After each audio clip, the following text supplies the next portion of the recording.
የዛሬው ታሪካችን ስለ አንዲት ልጅ ነው። ከጓደኛዋ ባል ጋር ለመተኛት ስትል ጓደኛዋን ሚስጥራዊ በሆነ መስታወት ውስጥ ያሰረች። ታዲያ ይቺ ልጅ ከመስታወቱ መውጣት ትችል ይሆን? በዚህ ታሪክ ውስጥ ምን ይፈጠራሉ?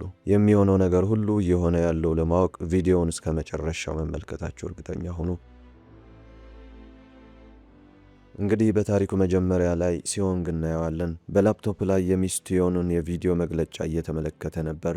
በቪዲዮው ላይ እንዲህ ትል ነበር። ይህንን ነገር ፊት ለፊት ልነግርህ ፈልጌ ነበር፣ ነገር ግን ድፍረቱ አልነበረኝም። ጥዬ ወደ በርሊን እየሄድኩ ነው። ምክንያቱም አንተ የምትወደኝ አይመስለኝም። ካንተ ጋር ደስተኛ አልነበርኩም። እኛ ፍጹም ጥንዶች የነበርንም አይመስለኝም። ስለዚህ ለዘላለም ጥዬ እየሄድኩ ነው ትለዋለች። ሲዮንግ ይህንን ሁሉ ሲሰማ ይበሳጫል። አይኖቹ በእንባ ይሞላሉ። ምን ማድረግ እንዳለበት ግራ ይገባዋል። በቀጣዩ ቀን ሲዮንግ የኦርኬስትራ ቡድን ሲያስተምር እናየዋለን። እሱ በኮሪያ ውስጥ በጣም ታዋቂ የኦርኬስትራ መምህር ነበር። ልምምዱ ካለቀ በኋላ ስራ አስኪያጁ ወደ ሲዮንግ መጥቶ የሲዮን መሄድ በጣም አሳዝኖኛል፣ ነገር ግን በእሷ ምክንያት የሴሎ ተጫዋች ቦታን ክፍት መተው አንችልም። በእሷ ቦታ ሌላ ሰው መተካት አለብን ይለዋል። ሲዮንግም እሺ ያለው በማለት ይመልሳል። ከዚያ በኋላ ሲዮንግ በሚሰራበት የኦርኬስትራ ኩባንያ ውስጥ ካለችው ዳይሬክተር ጋር ለመገናኘት ይሄዳል። እሷም ወደ በርሊን የሄደች አይመስለኝም ትለዋለች። ሲዮንግም አዎ እኔም እንደዛ ነው የሚመስለኝ፣ ምክንያቱ የምትወደውን ሴሎም ሆነ ምንም ልብስ አልወሰደችም በማለት ይስማማል። ዳይሬክተሯ አትጨነቅ ትመለሳለች ትለዋለች። የሲዮንግ የኦርኬስትራ ኩባንያ ዳይሬክተር የነበረችውን ሴት የሲዮንግ ሚስት የዮን እናትም ነበረች። እሷም ሁሉም ነገር በእኔ ምክንያት ነው የሆነው፣ ምናልባት ጥሩ አስተዳደግ አልሰጠኋትም ትለዋለች። ከዚያም አንዲት የሴሎ ተጫዋች ለሙከራ እንደምትመጣና ቢሮ ውስጥ እየጠበቀችው እንደምትሆን ተናግራ ዮን በሷ ቦታ እንድትተካ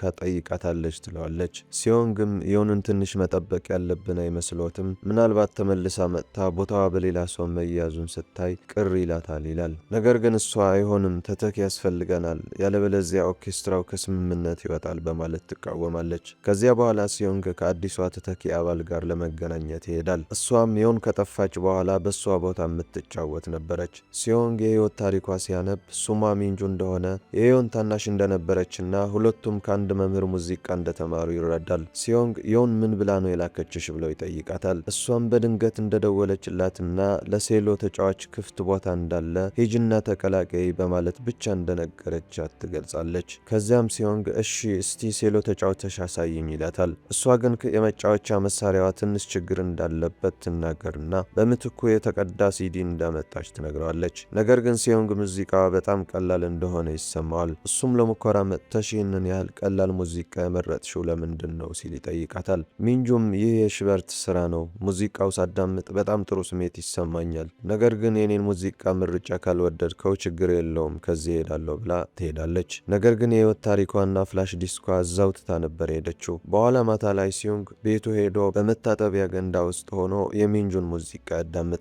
አሁን ሙዚቃዋን መውደድ ጀምሮ ነበር። ከዚያ በኋላ ሊያገኛት ወደ ቤቷ ይሄዳል። ሚንጁ ስታየው እዚህ ምን ትሰራለህ ብላ ትጠይቋለች። ሲዮንግ ሙዚቃዋን ቀላል በማለቱ ይቅርታ ይጠይቃታል። ከዚያም ኦርኬስትራው እንድትቀላቀል ይጠይቃታል። በቀጣዩ ቀን ሚንጁ በሲዮንግ ኦርኬስትራ ውስጥ ሴሎ ስትጫወት ይታያል። ነገር ግን የቀስቷ ጫፍ ክሩን ሳይነካው እንዲሁ በመጫወት ትወና እየሰራች ነበር። በሚቀጥለው ትዕይንት ላይ ሲዮንግ ከእናቱና ከስራ አስኪያጁ ጋር ምግብ ቤት ውስጥ ሲያወሩ እናያለን። እናቱ አዲሷ ልጅ እንዴት እየተጫወተች ነው ብላ ትጠይቋለች። ሲዮንግ ዛሬ የመጀመሪያ ቀኗ ነው፣ ወደፊት እናያለን፣ ከሷ ብዙ ተስፋ አለኝ በማለት ይመልሳል። እናቱ በስራዋ መደሰትህን ስሰማ ደስ ብሎኛል፣ አሁን ዮን ብትመለስም ያችን አህያ ወደ ቡድን አንመልሳትም ትላለች። ይህንን ሲሰማ ሲዮንግ ትንሽ ቢሆንም ጥሩ ስሜት አይሰማውም። ነገር ግን በዳይሬክተሯ ፊት ዝምታን ይመርጣል። በሚቀጥለው ትዕይንት ላይ የሚንጁ መኪና እንደተበላሸ እናያለን። እርዳታ ለማግኘት ወደ መካኒክ እየደወለች ነበር። ነገር ግን ያኔ ሲዮንግ ይመጣል። መኪናዋ እንደተበላሸ ሲያውቅ ነይ እኔ ላድርስሽ ይላታል። በመንገድ ላይ ሳሉ ሲዮንግ ለእራት ይጠይቃታል። እሷም እሺ ትላለች። ከዚያ በኋላ ሁለቱም ስጋ ለመብላት ወደ አንድ ቦታ ይሄዳሉ።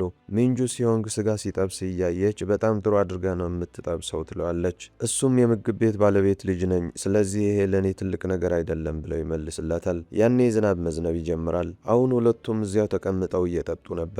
ከዚያም ሚንጁ በአንተና በዮን ሲዮን መካከል ምን ተፈጥሮ ነው ጥላ ሄደችው ብላ ትጠይቀዋለች። ሲዮንግ ግን ስለ እሷ ምንም ነገር ማውራት አይፈልግም። ከዚያም ሚንጁ ስለ ራሷ ትነግረዋለች። ወላጅ አልባ እንደሆነች ትገልጽለታለች። እናትና አባቷ በአንድ አደጋ አብረው እንደሞቱ ትናገራለች። ከዚያ ሲወጡ ሚንጁና ሲዮንግ ሁለቱም በጣም ሰክረው ነበር። ሰክረው መንዳት ስላልፈለጉ ጊዜያዊ ሹፌር ጠርተው ነበር። ነገር ግን ሚንጁ አሁንም መጠጣት ትፈልግ ነበር። ሲዮንግም ስለ እሷ እያሰበ ነበር። ያኔ አሁንም እንጠጣ፣ ቤቴ መሄድ ትፈልጊያለሽ? ምክንያቱም እዛ ብዙ መጠጥ አለ ብሎ ይጠይቃታል። በሚቀጥለው ትዕይንት ላይ ሚንጁ በሲዮንግ ቤት ውስጥ ተቀምጣ እየጠጣች ነበር። ሁለቱም የስካር ወሬ እያወሩ ነበር። በዚህ መሃል ሲዮንግ ሚንጁን ይስማታል። ሚንጁ ከሱ ለመራቅ ትፈልጋለች። ነገር ግን ሲዮንግ አይለቃትም። ወደ መስተዋቱ ፊት ለፊት ወስዷት መጥፎ ድርጊቶችን መስራት ይጀምራል። ሚንጁ ከሱ ለመራቅ ትሞክራለች። ነገር ግን እሷም መቆጣጠር ያቅታታል። እወድሃለሁ፣ ስለዚህ ላሳዝንህ አልፈልግም ትላለች። በቀጣዩ ቀን ሲዮንግ ከኩባንያው ዳይሬክተር ጋር ለመገናኘት ይሄዳል። እሷም ታውቃለህ፣ ዮን ከሄደችበት ጊዜ ጀምሮ አንድም ጊዜ ከካርዷ ገንዘብ አላወጣችም። በፊት ግን በየቀኑ ገንዘብ ታወጣ ነበር ትለዋለች። ሲዮንግ ምናልባት ንዴቷን ልታሳየን ፈልጋ ይሆናል። በዚህ መንገድ ሙሉ በሙሉ እንደጠፋች ልታረጋግጥ ትፈልጋለች ይላል። ከዚያ ሲወጣ የሲዮንግ ስልክ ላይ የሚንጁ መልእክት ይደርሳል። ትላንት የሆነውን ሁሉ የእኔ ጥፋት ነበር። እንደገና ለመጠጥ መጠየቅም ሆነ ወደ ቤትህ መምጣት አልነበረብኝም የሚል መልእክት። ከዚያ ምሽት ላይ ሲዮንግ ቤቱ ውስጥ ብቻውን ሲሆን ብቸኝነት ይሰማውና ወደ ሚንጁ ይደውላል። በፒያኖው ላይ የሚወደውን ሙዚቀኛ ዜማ ይጫወትለታል። ይህንን ስትሰማ ሚንጁ እንደገና ወደ ቤቱ ትመጣለች። ከዚያ በኋላ ሲዮንግ እና እሷ እንደገና ግንኙነት ያደርጋሉ። ነገር ግን በዚህ መሃል ሚንጁ ራሷን በመስተዋቱ ውስጥ እያየች የሆነ ሰውን በሳጭ ይመስላል። በኋላ ገላዋን ልትታጠብ ስትሄድ በድንገት ከመታጠቢያ ቤት ውስጥ ሆና ትጮኻለች። ሲዮንግ ሄዶ ሲጠይቃት ምንም አይደለም፣ ሁሉም ነገር ሰላም ነው፣ በድንገት የሞቀ ውሃ ስለመጣ ነው ትለዋለች። አሁን ታሪኩ ወደ ኋላ ይመለስና ከ3 ወር በፊት የሆነውን ነገር ያሳየናል። ዮንና ሲዮንግ አዲስ ተጋብተው ከሲኦል እየተመለሱ ነበር። ነገር ግን ሲዮንግ ሻንጣ ሊያመጣ ሲሄድ ሚንጁ ትመጣለች። እሷን ስታይ ዮን የምትመጪ አልመሰለኝም ነበር ትላታለች። ሚንጁ ቁልፍ ልሰጥሽ ነው የመጣሁት ትላታለች። ዮን ቁልፉን በር ላይ አስቀምጪ ብዬሽ አልነበረም?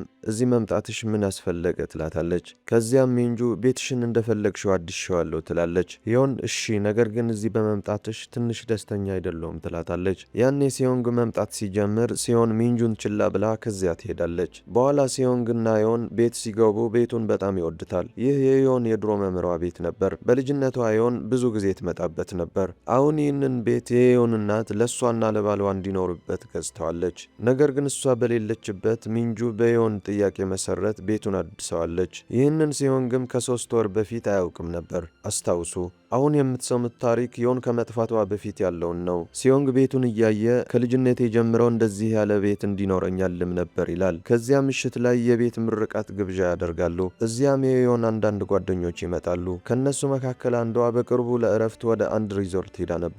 ውበቱን ስታይ ዮንም ወደዚያ መሄድ ትፈልጋለች። በግብዣው ላይ የዮን እናት ሲዮንግን በጣም ታመሰግነዋለች። አንተ በጣም ፍጹም ሰው ነህ ትለዋለች። ነገር ግን በግብዣው ላይ ስለ ሲዮንግ መጥፎ ነገር የሚያወሩ አንዳንድ ሰዎችም ነበሩ። ለምሳሌ አለቃው ልጅ ጋር ተኝተዋል እያሉ የሚያወሩም ነበሩ። በኋላ ማታ ላይ ዮን የሲዮንግ ስሜት እንደተረበሸ ትረዳለች። ምክንያቱም ትረዳለች። ከዚያም የሰዎቹ ወሬ ተወው፣ እነሱ ስግብግብ እንደሆንክ ያስባሉ። መጀመሪያ ሀሳብ ያቀረብኩት እኔ እንደሆንኩ ምን ያውቃሉ ትላለች። ሲዮንግ ታዲያ ለምን እውነቱን አትነግሪያቸውም ይላታል። ዮን እሺ ወደ ሪዞርቱ ውሰደኝ፣ እኔ ራሴ ለሁሉም እነግራቸዋለሁ፣ ምን ያህል እንደምወድህ እነግራቸዋለሁ ትለዋለች። ነገር ግን ሲዮንግ የ5 ቀን ክራዩ 30 ሚሊዮን ወን ነው፣ በጣም ውድ ነው በማለት ቢቀርብን ይሻላል ይላታል። ዮን እናቴ እኮ አለች፣ እሷ ትከፍላለች፣ ለምን እንዲህ ትጨነቃለህ ትለዋለች። ሲዮንግ ግን ችላ ብሏት ይሄዳል። በቀጣዩ ቀን ዮን የኦርኬስትራ ቫዮሊን ተጫዋች ከሲዮንግ ጋር እየሳቀ ሲያወራ ታያለች።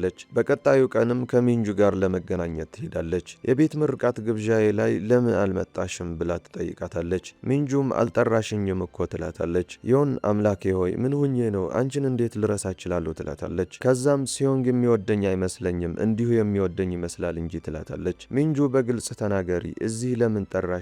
ትላታለች። ከዚያም ይሁን ለመጀመሪያ ጊዜ የሳምኩሽን ቀን ታስታውሻለሽ? ያንን ቦታና ያንን ቀን መቼም አልረሳውም። እንዳታለልኩሽ ታስቢያለሽ፣ ነገር ግን አላታለልኩሽም።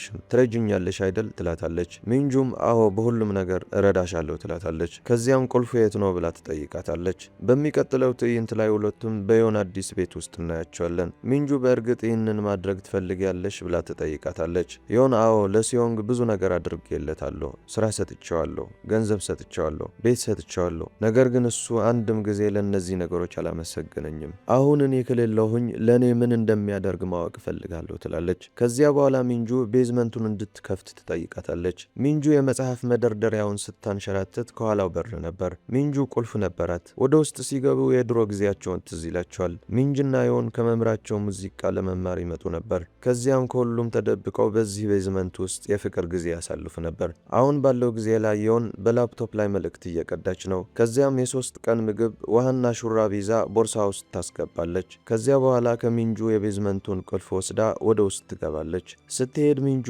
መቼ ነው የምትመለሺው ብላ ትጠይቃታለች። ዮን 3 ወይም 4 ቀን ቆያለሁ ትላለች። ዮን በዚህ መንገድ በሲዮንግ ልብ ውስጥ ያለውን ፍቅር መፈተን ትፈልጋለች። ከዚያ በኋላ ወደ ውስጥ ገብታ በመታጠቢያ ቤት ውስጥ ካለው መስተዋት ሚንጁን ቻው ትላታለች።